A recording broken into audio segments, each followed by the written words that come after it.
Welcome back to another Footy and Coffee Conversations. There he is. Hey, what's up, man? How are you? Good, how you doing? I'm good. Look at that grizzly beard you got going on there. I made a pledge to not shave until Corona was finished, so we'll see how it goes. You got at least tame it a little bit. I'm trying to tame mine a little bit. I know I gotta go through and trim it up a little bit, even it Yeah. out. I was It's just trying to get a good foundation first. all about the foundation. All right, so just to start, if you want to introduce yourself, say your name, say where you're playing right now, and what position you are. Yeah, so my name's David Abidor, and I am currently playing for the Oakland Roots, which is a part of NISA. It's a newer league. And I'm a center back slash defensive mid. Uh, like to get up. That's my opportunity to get up. So You got to take advantage when you get it. I got. I like to think I got. I like to think I used to have wheels. I think as I'm getting older, I can't run as much. The mind wants to, the body just isn't able. Yeah. All right, so kind of how we'll go through it is we'll talk a little bit through just your experiences from youth up to where you are now, kind of the pathway. If Yeah. you have interesting stories to add about that, and then we'll get Yeah. into some questions from some fans. For sure. Yeah. So I grew up in the Chicagoland area, and I kind of bounced around between the Chicago Wind, the Sockers, and the Wind or the Magic. And going into my junior year of high school, I decided to switch up my path, and I left to go to Faribault, Minnesota. I don't know if people are familiar with it. I know you are. It's in the middle of nowhere, but um, I had an opportunity to attend Shattuck St. Mary's, which is a prep school, and it was a soccer specific school, and it was something that I was looking for at the time, and just to stay more focused into playing. Um, so I played there for So 2 years. at that point, when you decided to go to Shattuck, was playing professional kind of the goal, the end Yeah, so objective? I could see myself not evolving the way I wanted to at home in Chicago, and with just way too many distractions. Coming up to junior year, more kids were focused on you know other aspects of life other than sports, other than soccer. So I thought that it would be a good change of pace for me to go there and really focus on my craft. And then so I was at Shattuck for 2 years, which was people ask me what I did in my free time because not a lot of people really know what Faribault is, and Nothing. it's literally nothing. I mean, we look forward to Friday night trips to go to Walmart just to kind of put in perspective how tough the social life was. But I mean, we had a good group of guys, and I definitely enjoyed the camaraderie with the group, just being around the guys all the time. But from there, I went to the University of Dayton, and I was there for 2.5 years, and I didn't really have um, I didn't really have any mentors growing up to tell me, this school is a good school, that school is a good school. Um, so my parents are they immigrated here in '91 from the former Soviet Union, so I needed to go somewhere where I was going to get the best offer, and at the time, Dayton gave me the best offer, and I was excited to go. I was excited that somebody Yeah. wanted me, so I got to Dayton, and then it was like kind of a rude awakening. I thought it'd be more of a professional environment, and it wasn't. Um, and I thought that How would you compare it? Because you were obviously in like for a high school, a very professional environment. right. How would you compare the step from I mean, Shattuck to Dayton? I think that on a day-to-day basis, uh, we got more out of the soccer side of things at Shattuck, but you can't really compare the physicality of college soccer Right. to Shattuck. Um, so I had to adjust to that. I was, my strengths as a player is being technical, and then getting to Dayton we started playing this brutal football where it was kind of launching in the channels, and the guys that were more physical stood out, and I felt like I I kind of struggled to find myself at Dayton. So, and we had played against some schools at the time that were that did play football. So it wasn't like a black hole that where the like everyone's playing the same way. There were some schools that were playing good footy. So um, I thought for a while that I needed to grow up because I wasn't buying into the program. But uh, after my junior year, the fall semester, I just kind of had enough, and I could see that I wasn't progressing to the point where I wanted to be at. So then I took a chance on myself. I transferred to Creighton for no money, just a spot on the team. And when I was coming into the school, the coach had kind of told me that it was Elmar at the time, who was a really well-known coach in college soccer. He was like, "Look, you know, I'm not going to promise you anything. Like you could get cut. Like you're just coming to school. It's an opportunity." And Oh, uh, so not even like a spot on the so team. I had a spot on the team, but again, when you have a spot on the team, but you're not on any money, they can cut you at Yeah. will, especially at Creighton where, it's a factory for players. So many guys have gone to the next level from there. So I came in, I And that remember, that must have been a big jump. yeah, so I came in the spring semester of my junior year, and I kid you not, I must have been the worst player at training every single day. Like I had no idea what I had gotten myself into, and I didn't think that I do have the self belief that I can match the talent, but at the time I came in, we had um, I mean just some guys that I played with like Fabian Herbers, he's playing with the Fire, he played with the Union, Vince Keller who had been drafted with the Fire, Timo Pitter played with FC Dallas. We had some ballers on the team, so I definitely had to elevate my game, and I definitely put in my time that spring semester to elevate my game. And um, fall rolled around, and um, the kid I was not starting at center back, and I was coming in. It's funny, I was coming in as a striker, just like Oh uh, wow. they would just throw me on like the last 10 minutes of a half. I remember we were playing against Stanford, and I got thrown in as a striker, and I was like, what is going on? Like, what am I doing up here? Just tire out the center backs a little. Right. So, but I mean, I kept working. I knew that I would get a chance, and I just had to take my opportunity. So, we had one of our center backs who actually plays in the top flight in Belgium now. He got kicked off the team, and it was kind of like a few games in the season, and it was kind of my chance to prove that I could play there. And then once I took the spot, there was no turning back, and I think I grew with confidence as every game went on, and that kind of opened my eyes that I can do this. I can continue to progress to the next level, and um, we ended up losing, I think, in the Elite Eight that year, which was kind of a bummer. But so yeah, I wish I'd made the move to Creighton earlier. I wish I had.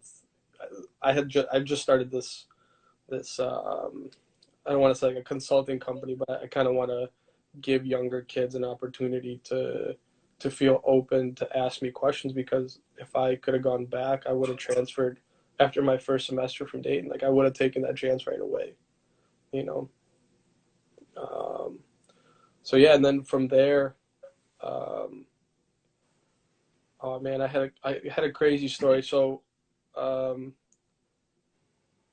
I didn't get invited to the MLS Combine, and I wasn't expecting to, but I was kind of hoping there'd be a small chance. So Right. I signed up for this random combine in Florida called the Info Sport Combine. Oh yeah, yeah, sure. So to kind of put in perspective, it was like anybody who applies like gets to go. So I remember I applied, everything was great. I got to the airport, and we were supposed to start at 10 a.m. the following Saturday, and this was Friday night. Flight kept getting delayed, and then they canceled my flight. So think about it. I have like nobody's approached me, no agents, nothing. And this is like my one chance to show myself. And the combine that I'm supposed to go to my flight gets canceled. So I'm freaking out. I remember my mom picked me up from the airport. It was like 1 in the morning, and I was gonna catch the next flight. It was like a 5:30 a.m. flight. I didn't want to sleep in the airport, and I got on that flight. I landed in Florida, and straight from the airport, like I was changing in the cab on the way to this combine. And I get there, and That's like a proper youth, soccer game. yeah, Put your like put no, your cleats and no, shin guards on. and I showed up late, and I showed up like 20 minutes late to the introduction, which was great. It was a blessing Yeah. that happened, but um, I balled out, and I I got my first taste. I got lucky with the whole setup because my coach at the time was the Real Salt Lake scout, and he kind of put me on with I kind of owe it to him because he helped me start playing. From there, I got invited to Real Salt Lake's preseason, and things didn't work out, but I knew I could play at that level. It wasn't a matter of whether I was not good enough, but um, and then I ended up in Sweden. I was actually about to go back to school. I dropped out of school to pursue this Real Salt Lake opportunity, and I dropped out of school, which was, in hindsight, pretty bad decision in my opinion. But everything's kind of worked out for the best because I'm finishing up school now. Um, yeah, I got a call. I got a weird email from someone writing in broken English from Sweden, from this club called Dalkurd. I had no idea what it was, but it was the only opportunity I had, and they said, you know, let's let's do it. Like, we'll take you, we'll sign you. So I ended up going to Dalkurd, and our team was great. I couldn't crack the 11 because I came in about a week and a half before the season started, and I think for the first half of the season, if people aren't familiar, in Sweden the season goes, you play up until, when's midsummer? June, July? June 21st. Yeah. So you play up until then, and there's about a month break. And at that month break, I decided that, I wasn't playing, and I know that I always knew that if I get complacent in my situation, that I'll never grow as a player or a person. So, I decided that at the time I needed to find a place to play. So, signed with a seventh division club in Sweden, which is a men's league team. I was making like $150 a month. It was like absolute nightmare. I was living in a cabin. The Um, grind. yeah, talk about the grind. I remember because I was there for 3 months. There was a couple Bridges guys there with me. I remember it was Brian Ramirez. Shout out Brian Ramirez, Ryan Dotson, Jared Gerard, and then a guy named by the name of Derek Boggs. I don't know if you heard Oh, of Derek. So we were just stuck in this cabin in the middle of nowhere. We'd show up to the game, and like the other team would have players that are just smoking cigarettes. Like that's kind of what I went from. I was like 2 months before I was with RSL, and now I'm with a team.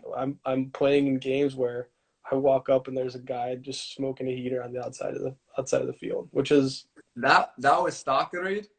yeah, that was Stock Reed Rorvik. Yeah, I If you put together all the Americans that have played there, though, yeah, you would have such a good squad.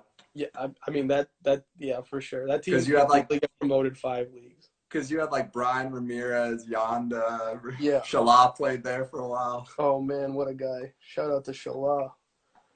Um, and Real then real quick before you go on, someone's asking just to yeah, go in a little bit more why you said looking back it was probably a bad decision to drop out of school given the preseason at Real Salt yeah. Lake. Um, well, I think there's two ways to look at it. Sorry, I'm just pouring myself a coffee too. Gotta join you.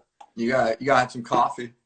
Um, I'd say that I don't want to like ruin players' aspirations of playing professionally, but um, the game is a grind, and a lot of it is luck.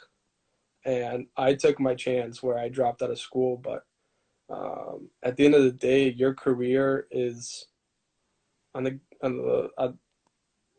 you have a small career, you have a small chance to make the best of the opportunity. So, um, I'm happy with what I did, but at the same time, had I finished school back then, I wouldn't be as stressed out as I am now finishing up school. But, you know, Yeah. to each his own, everyone's different. Yeah, and Everyone, then I mean, back with the draft, I remember seeing maybe 2 years ago it was going through players drafted even outside of the top like 15, and right, their career minutes in the MLS is so small. So right, I get right, it's a short window, but right, there's a right. lot of life outside of Right, ODI. of course. And I've always found ways to continue playing. I think this is my sixth year playing, and um, I'm constantly on the lookout to find opportunities to play. And I know guys that were in the MLS and that they were in the MLS for a year or two, and they played no games, and they called it quits after that, and that's fine too. Everyone's got their own career path. I just knew that. Um, These guys are funny. I knew that I wanted to keep playing. I wanted to keep pursuing the dream, and everyone's got that hope that they crack in and they make it to to like the EPL, and that's kind of what's kept me going, because if you don't have those dreams and aspirations, then you'll never progress as a player. Yeah, absolutely. You gotta have something to keep working towards. Yeah, So you're playing at Stockery. yeah. Stockery finishes. Then what? So I How then? come home. That was the off season that I put in the most grind at Bridges. That's where that summer I was like, you know what, I gotta improve. I gotta get better. I gotta be in a situation where I'm getting better as a player every day. And from there, I ended up playing with Tulsa, which was good. I ended up playing about 30 games that year. I was the ultimate utility guy. Coach would be like, "Who's playing here?" Like, I played left back, center mid. I actually even think I played some right mid, which is, I mean, if anybody knows me as a player, me playing at right mid is actually hilarious. But we were the worst team in the USL that year, and we go looking back at it, it makes sense. We didn't have a bunch of hardworking guys. Like, guys really didn't care. So, but being able to play 30 games and have that on my on my stats was huge for me getting an opportunity somewhere else. Absolutely, absolutely. Yeah, and then I was able to. My youth coach actually is the current sporting director of the New York Red Bulls. So I remember I messaged him one off season, and I was like, "Well, are there any opportunities for me to come in with Red Bulls too, and go to preseason?" And he made it happen for me. And I think once that happened, um, things didn't work out for me in New York, and that's okay.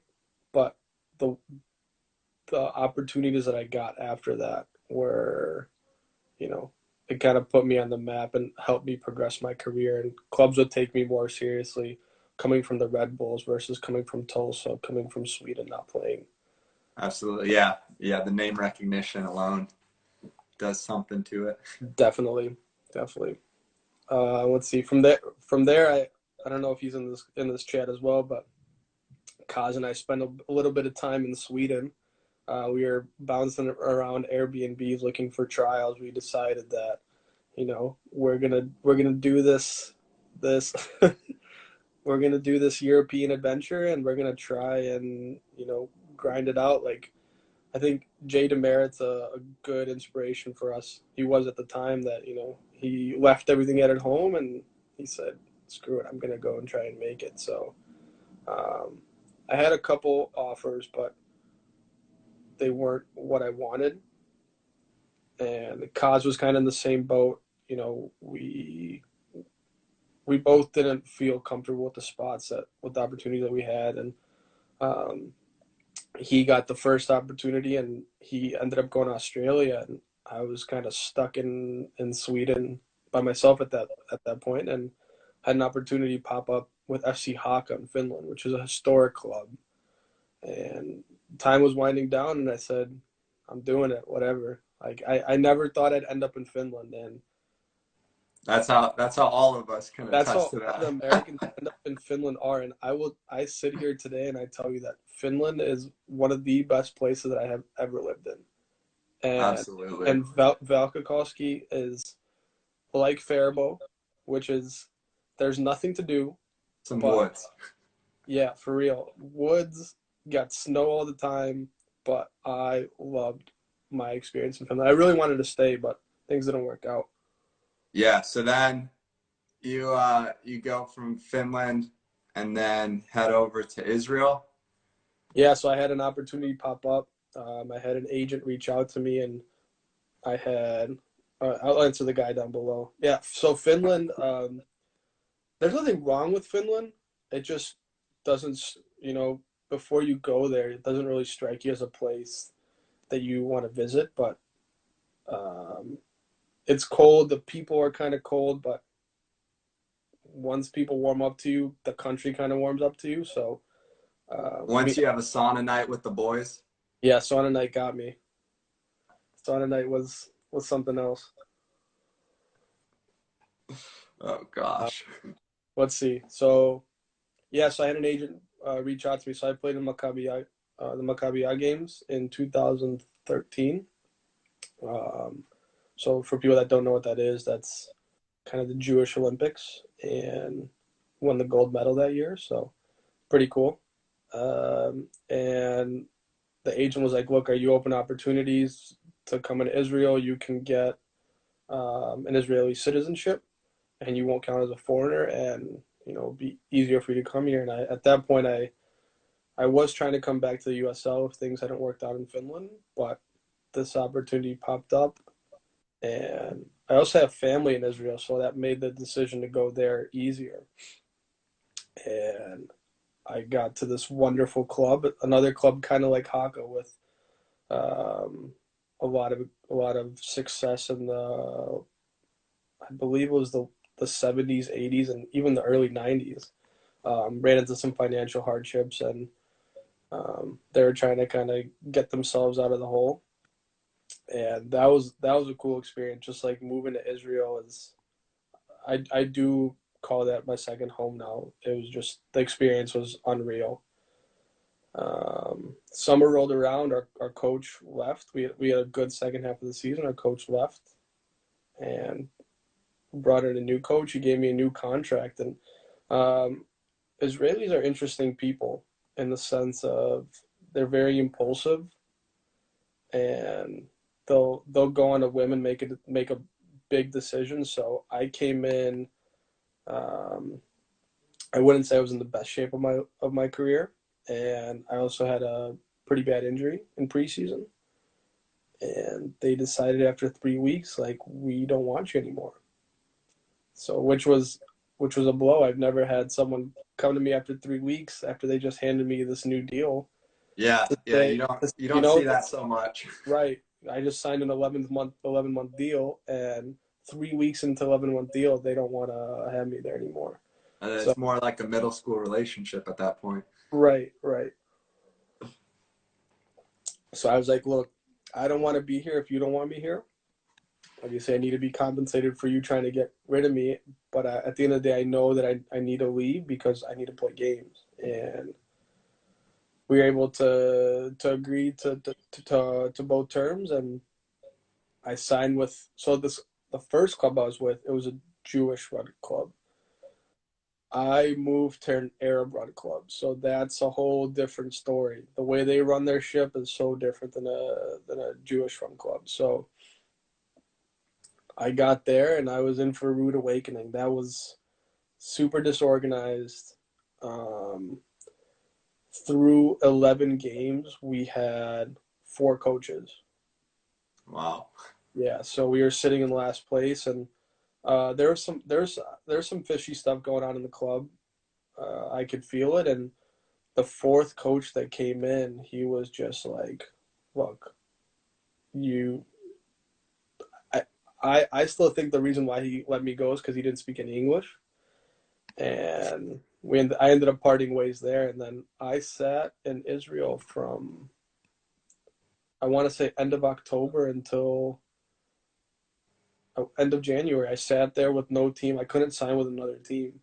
If I had signed with one more team, I would have been binded to that team for the rest of the year, and I couldn't switch. You can only switch 3 times in a calendar year, according to FIFA. So I was waiting for the right opportunity, and I had some stuff come up, but my heart was kind of not in it with those clubs. And um, my agent came up with this Oakland Roots opportunity, and I was kind of hesitant about it because I had no idea what NISA was at the time, and Yeah. um, I think it was very difficult for me to decide to come home because I knew that if I left Europe this time, I was never going to come back and play in Europe.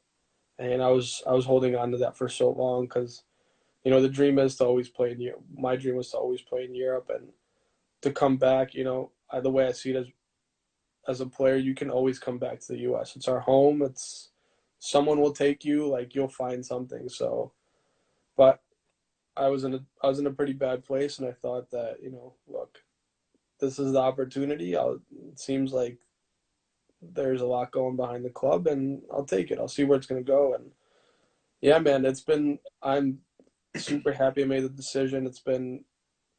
I mean, everything in my career happens for a reason, and I'm very happy with where I'm at today with Oakland Roots and where my career is at this very moment. Yeah, and I've always respected that aspect of your career. It seems you're always willing to go full into the next opportunity and commit yourself to it without not in like a not thinking through it, but just in a very open mind to wherever footy's taking you, you're willing to Yeah, go and play and make the most of whatever situation you're in. yeah, Which is probably why your career has also lasted so long, is the ability yeah. to do that. Right. You have to have an open mind. I think that a lot of players think that the glamour just kind of comes with the game, and unfortunately, there's only one Messi, there's only one Ronaldo in the world. Like, if you have to really, really work for that, and not everyone's career is gonna shape out to be like that. So again, I'm really happy the way things have turned out because I know that it's all based off of my decisions and what I decided to do. Absolutely. Yeah, I always tell younger players that no matter what player you see in glamour or whatever it is, 90% of it is the complete opposite of that. And then Yeah. maybe 10% if you're lucky is glamour. Right. And that's if you're real successful, right? Right. All right. So now we got some Hit me. questions to go Hit me. through. First one, people want to know, how do you decide on your hairstyle for the year? Oh man, I've always had long hair, and you've actually encouraged me to have long hair. I always remember that. I don't know. I feel like long hair is kind of me, but I tried this when I was in Israel. I did this. So my cousin there is a hairstylist, and she messed up on my hair so bad. I had really nice flow, and You got after some that, good I flow. had to let things go. So, but I'm trying to grow it out a little bit, and you guys can tell. Trying to kind of look like you, Maddie, but I don't know if that's a good look. I don't think I could hit that. Yeah, for sure. I mean, you're doing something right. I'm doing something right and doing a lot of things wrong. All right. This is a good one for our Bridges people. Question came in saying, who would be your ultimate five-a-side team at Soccer City? But Oh, I'm going to stipulate it that taking like Mike McGee, Brian McBride, Ned Grabavoy, like obviously everyone's going to pick those legends. More of, yeah. the next tier of guys. Who would you put on your squad? Oh man. All right. And you can put yourself as the sixth sub if you would like. um, I will go Jeff Gall, goalie for sure. Okay. We grew up together, so we go way back, and I've seen him do some stuff that people just will never be able to understand. Um, let's see.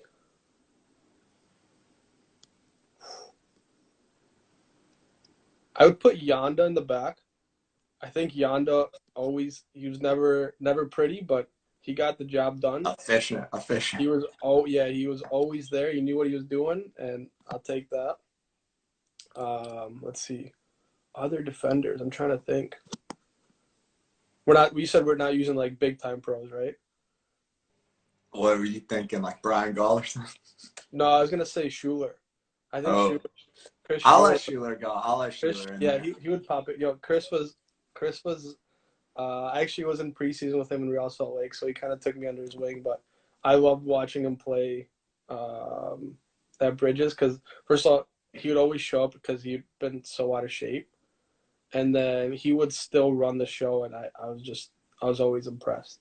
Dude, my favorite day was Schuler. It was what was his name? Bakari Sumare. So you got, what is that? A total of like 500 pounds right there. And they like went up against the boards one time, and Brett Yeah. jumps down off it. Hi, you're gonna break it. Let's see in the midfield. I don't know. I don't even know what I throw Kaz in there. Kaz is like the ultimate indoor player. I don't know if he's in here listening, but he. I don't know how long he's going to be with you guys, but I think after he leaves Finland, I think I've actually been telling him for years like he should play indoor in the off season because that guy just runs around and he makes things happen. This guy's not a fan, huh? It's our goalkeeper coach. Oh, yeah. Kaz is like the ultimate indoor player. Let's see who else. Another midfielder.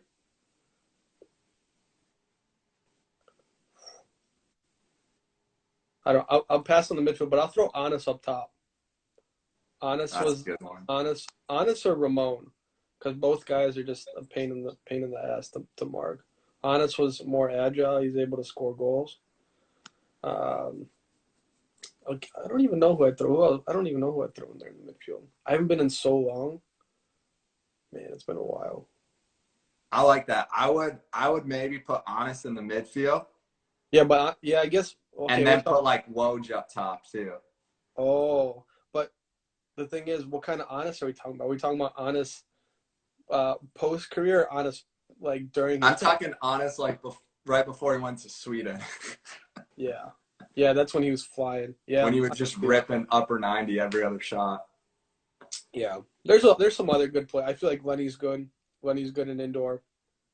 I mean, yeah. Lenny gets the job done. He's a pain in the ass to play against too. Bulldog over there. Actually, you know who I hated playing against?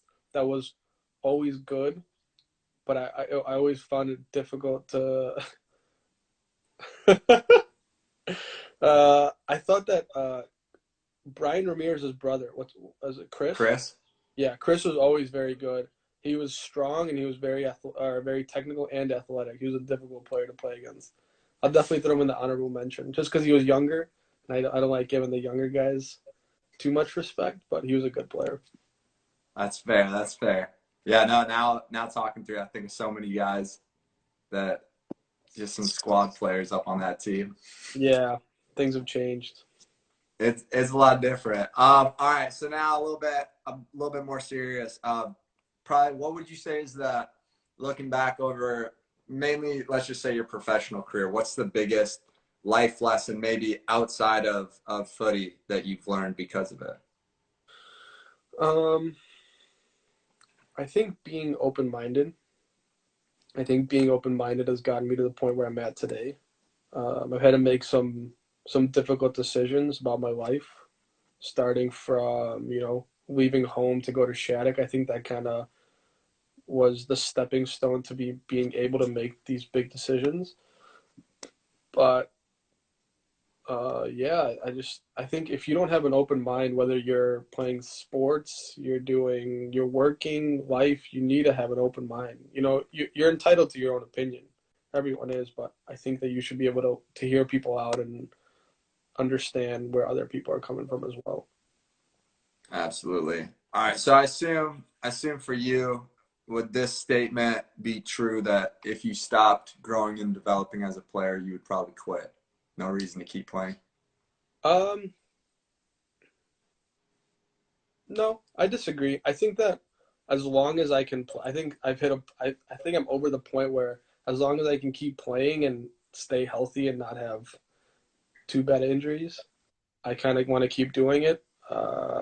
Taking my life, taking a step back and looking at my life uh, over the duration of it, I think that I will never get these years back. So I wanna be able to enjoy what I'm doing for as long as I can because realistically, you can't play soccer at a high level in your 40s. So, Yeah, as many more enjoy it. years I have left in me, I'd love to try and play. But at the same time, I've also come to the conclusion that I need to be financially compensated to the point where I can live my life and not have to count my pennies like I did my first was that yeah, my first year in Stockade Warwick when I was making the 150 a month Yeah. just for the beer money I was getting. Yeah, we all love footy, but at some point, At some a point, you got cabin to and $150 ain't yeah, gonna cut it. for sure. All right, so I'm gonna say every country you played in, Hmm. and I want you to give just 1, 3 words, real short, what first comes to mind when you hear that country's overall like style of play. So we'll Style of start. play. We'll start in Sweden. Um,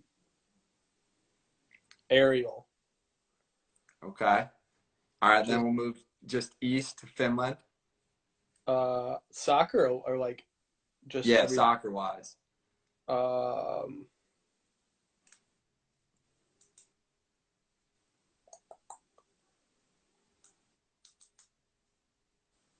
variety, Okay.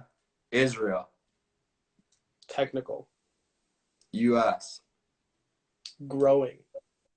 Roman. Okay.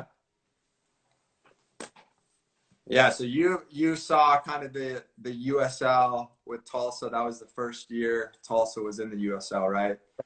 And now you're in, obviously it's a different league, but you're back in the US, and I think these last, what was that, 4 years, something, been pretty big Yeah, years.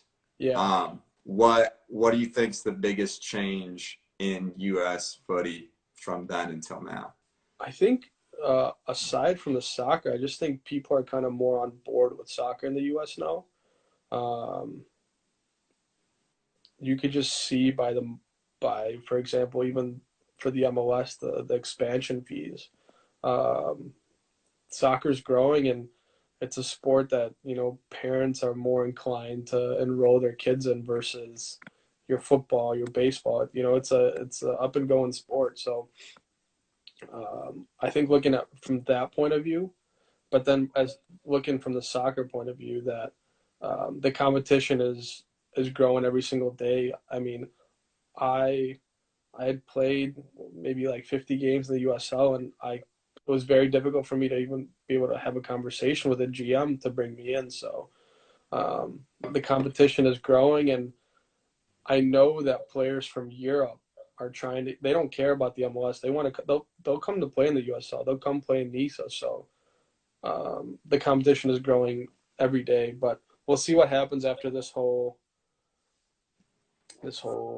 virus and the hiatus that we're taking from soccer right now. So I hope Yeah, so for it you seems as like soccer is going to continue growing.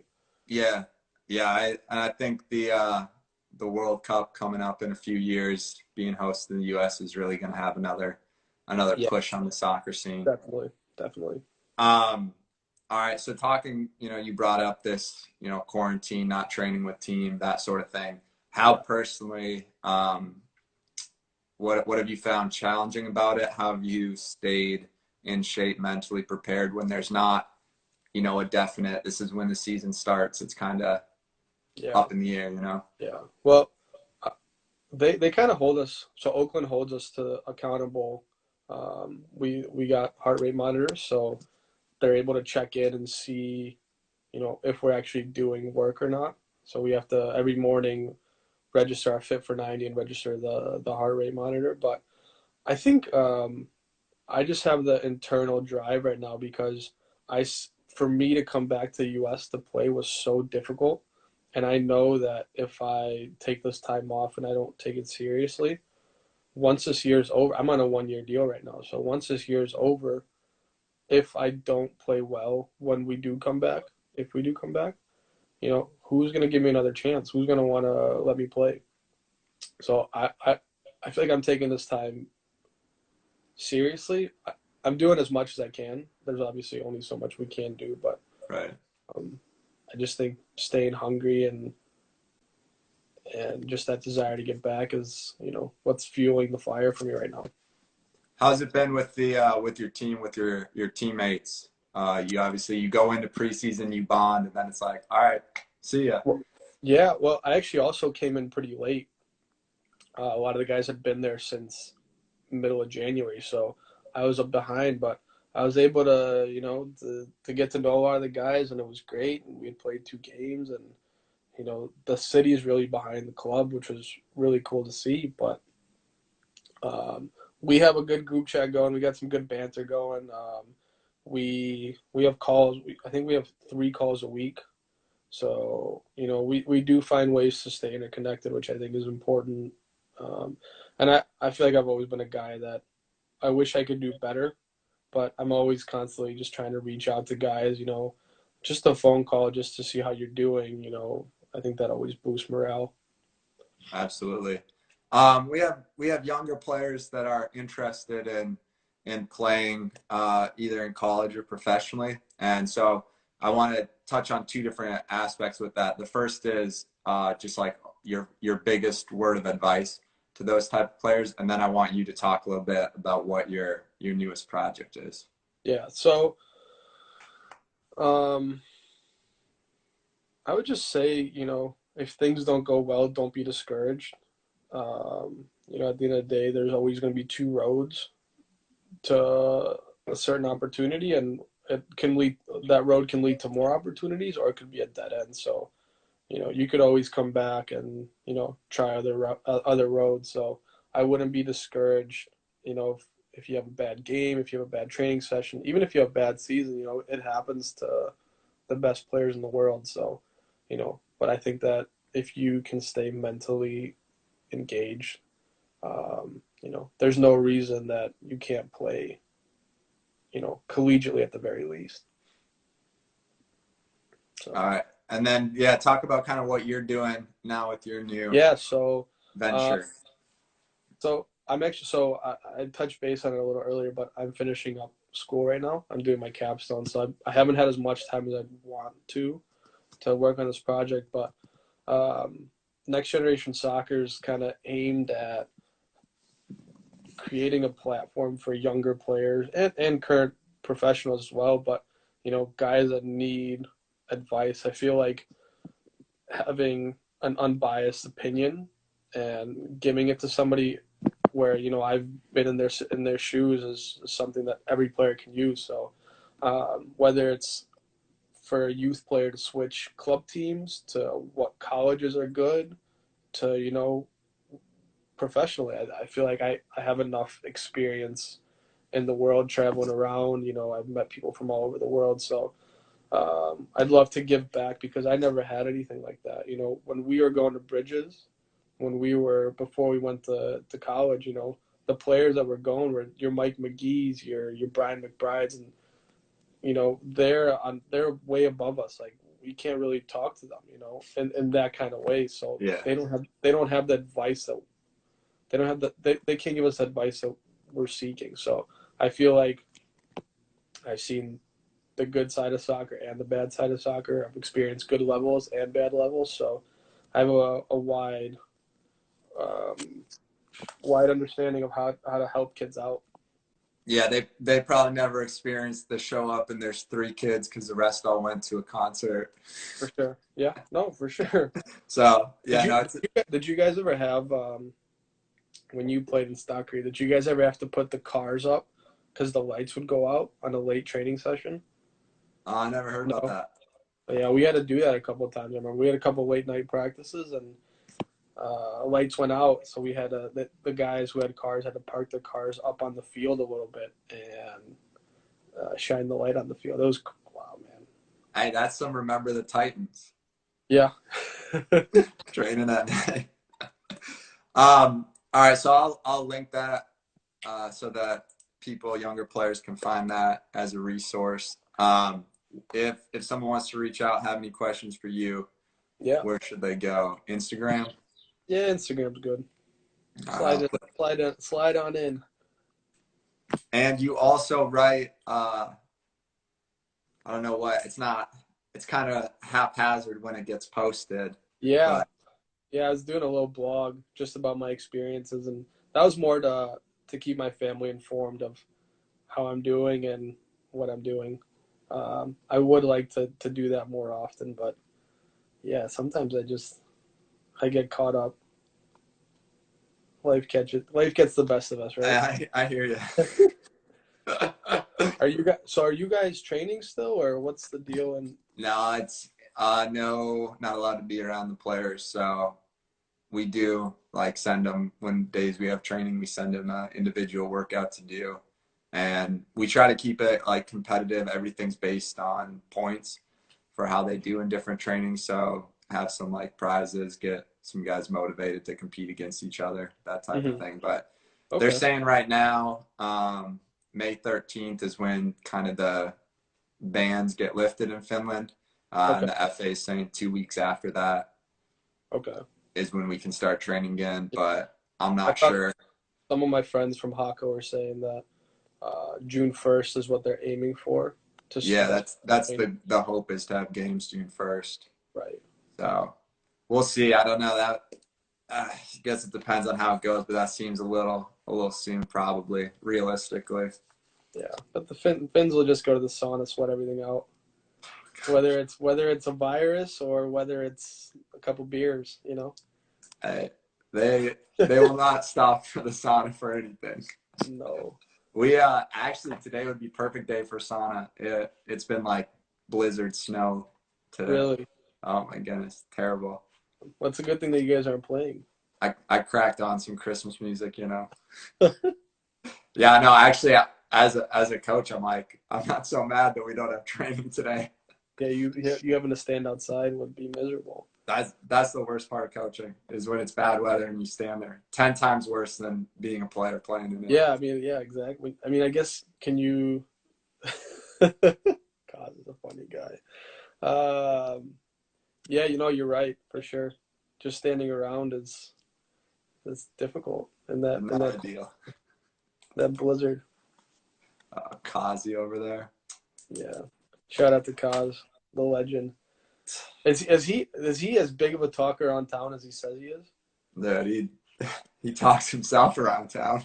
Do people actually refer to him as Gustav, or is this kind of like is he living in his own world and we're just a part of it? Sadly, no, they started referring it to him. People don't even remember his real name anymore. Do you write Gustav? Do you write Gustav on the board? Anytime I get an interview, I refer to him as that. Yeah, seriously. Yo, shout out to this goalie coach. You're right. He is in his own world. But Uh, anything else you wanted to say, talk about that I didn't mention? um, no, I think we've hit on a lot of things. Um, I just maybe I think it's important to find your priorities, and I think this is a really good time to sit back and evaluate where you are as a player. I'm doing it every single day. It's not like it's a one time kind of thing, but this is a really good opportunity to learn more about yourself because we're constantly on the go, and sometimes we forget to devote time to ourselves. So that's kind of like that's been kind of my motto. This guy Bass, shout out to Bass though. He was actually a really good left back. This guy was a legend. Who's If you need who's a the left, best? if you Who's the need a best player you played with, though? best player I played with, um, there have been I the guy that I loved playing with and seeing every day was Aaron Long. But Tyler Adams is up there. I've trained with Will Trapp. He was on my team.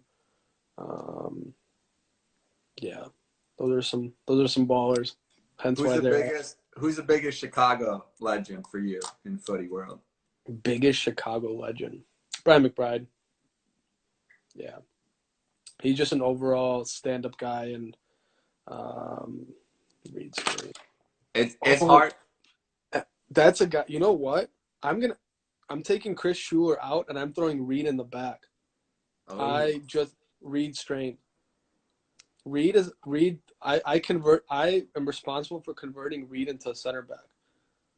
Because he always argued with me and said that he's not going to be a good center back, and this guy brought a team to promotion because of me making him into center back. So shout out to Reed for listening today. so you're talking Reed, uh, after he met Kayla, not before Kayla. Oh, shots fired. He had to at least be the best at his position in the family,